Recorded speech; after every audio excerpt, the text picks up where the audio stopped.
It's really convenient when you get one of these to skip going to the bank and just use one of these to deposit the check.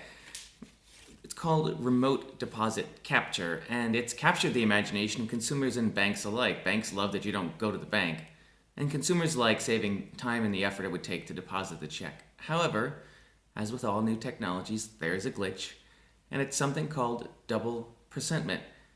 Here's what's odd about using your mobile phone to deposit a check after you deposited that check. I've deposited this one. I still have the piece of paper. So that means, theoretically, I could deposit it twice on purpose or by accident. Maybe spouses do this all the time. Honey, did you deposit that check? Yes or no? Or sometimes it just gets lost in the paperwork. What happens when you deposit a check twice? You present it twice through your mobile phone? Well, if it's a big amount, your bank will probably catch it. If it's a small amount, your bank probably won't.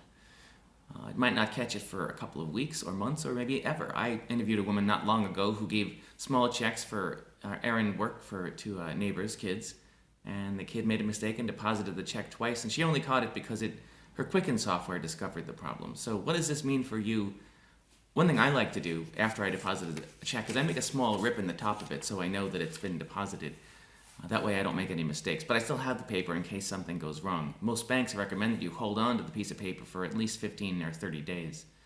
But it's really important, as always, to check your bank statements on a regular basis and make sure that no check that you've written has been presented twice by someone else, either on purpose or by accident.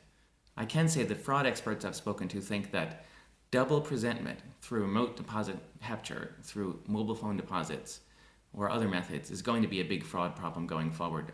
Criminals who are used to making a lot of money off credit cards are having a harder time thanks to those EMV chip cards that we have now. So they're looking for other ways to make money. And if they take one of these pieces of paper and deposit it first on a mobile phone to bank A and then at an ATM to bank B, it's going to be very hard for banks to sort through all that quickly. So make sure you check those banking statements.